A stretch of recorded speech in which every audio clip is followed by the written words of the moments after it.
Dans les profondeurs sombres du Loch Ness, un mystère millénaire dort paisiblement. Aujourd'hui, je vous invite à plonger avec moi dans ces eaux troubles, à la recherche de la fameuse créature que beaucoup connaissent sous le nom de Nessie. Bienvenue dans notre podcast Au-delà de la science, où la curiosité est notre moteur et l'aventure notre destination. Le monstre du Loch Ness, affectueusement surnommé Nessie, est l'une des énigmes les plus fascinantes de la cryptozoologie. Son histoire puise ses racines dans le folklore écossais mêlant mythe ancien et récit moderne pour tisser une légende qui résiste à toute explication rationnelle. Tout commence il y a de nombreux siècles lorsque les récits de créatures aquatiques mystérieuses circulaient déjà parmi les habitants des rives du Loch Ness. Toutefois, c'est en 1933 que l'histoire de Nessie prit une tournure mondiale. Un article de journal bouleversa le monde avec le récit d'une apparition sensationnelle, déclenchant une passion sans précédent pour ce monstre aquatique. Depuis lors, les expéditions scientifiques se sont succédé, dirigées par l'intrépide docteur Héloïse Dubois. Armée de sonars et des caméras sous-marines, elle espérait lever le voile sur ce mystère. Les photos, bien que souvent floues, ont alimenté discussions et débats, tandis que les témoins décrivaient une créature au long cou, ornée de bosses et à la peau sombre et reptilienne. Elles incluent des hypothèses allant de survivance de créatures préhistoriques, comme le plésiosaure, à des explications plus prosaïques, telles que des phénomènes naturels ou des erreurs d'identification. Le Loch Ness, avec ses eaux profondes et sombres, offre un environnement idéal pour le mystère, rendant difficile toute investigation concluante. Au-delà de l'aspect scientifique, Nessie est devenu un symbole culturel important, stimulant le tourisme et inspirant d'innombrables œuvres de fiction et de non-fiction. Pourtant, Nessie n'est pas seulement une question scientifique.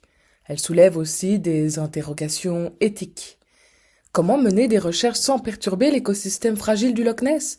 Comment respecter les communautés locales pour qui le mythe de Nessie est une source de vie et de magie ?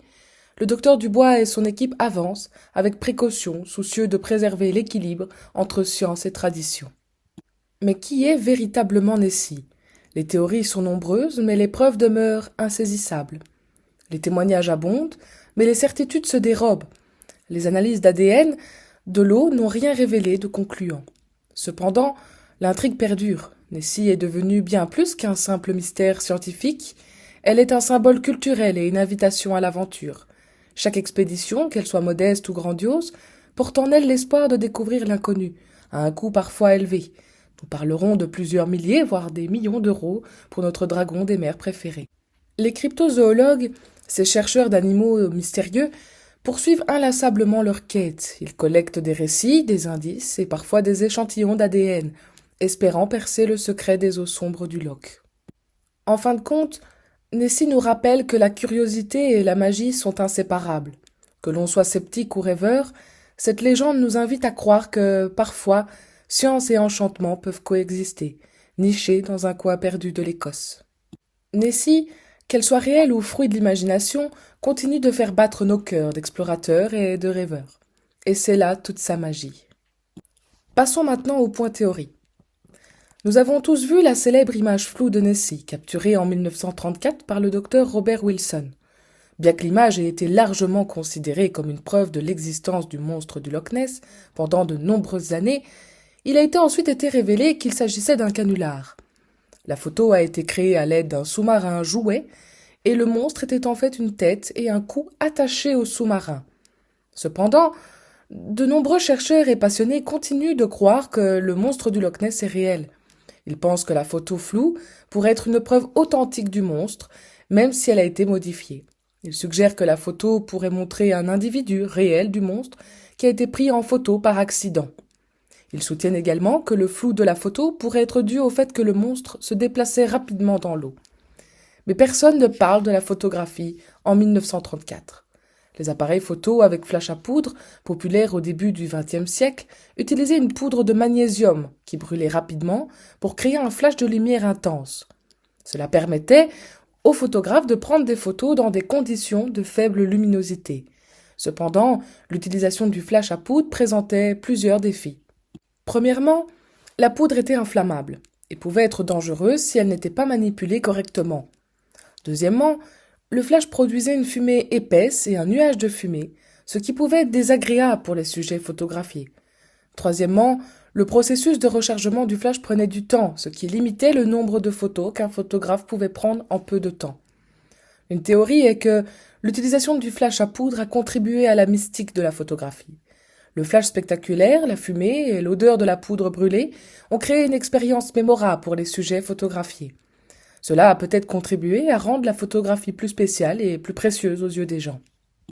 La deuxième théorie sur notre Nessie adorée est qu'elle est un stratagème d'attrape-touristes, conçu pour attirer les touristes dans la région et stimuler l'économie locale. Cette théorie suggère que l'existence de Nessie est intentionnellement maintenue et promue pour attirer les visiteurs. Des observations vagues, des photos floues et des récits anecdotiques sont souvent utilisés pour alimenter l'intérêt public et entretenir le mystère.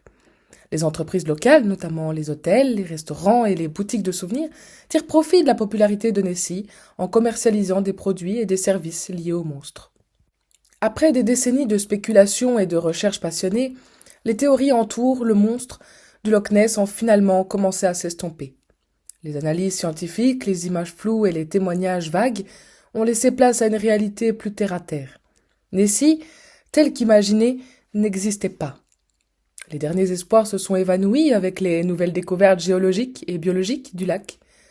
Les chercheurs ont révélé les secrets des profondeurs, écartant ainsi toute possibilité d'une créature préhistorique. L'enthousiasme s'est progressivement transformé en acceptation, les chercheurs de monstres d'hier devenant les gardiens de la mémoire d'une légende. Ce voyage extraordinaire, plein de mystères et d'espoir, nous a appris à apprécier l'inconnu et à respecter les limites de notre savoir. Merci à tous ceux qui ont contribué à cette quête, aux chercheurs, aux passionnés et à tous ceux qui ont gardé la flamme de l'imagination allumée.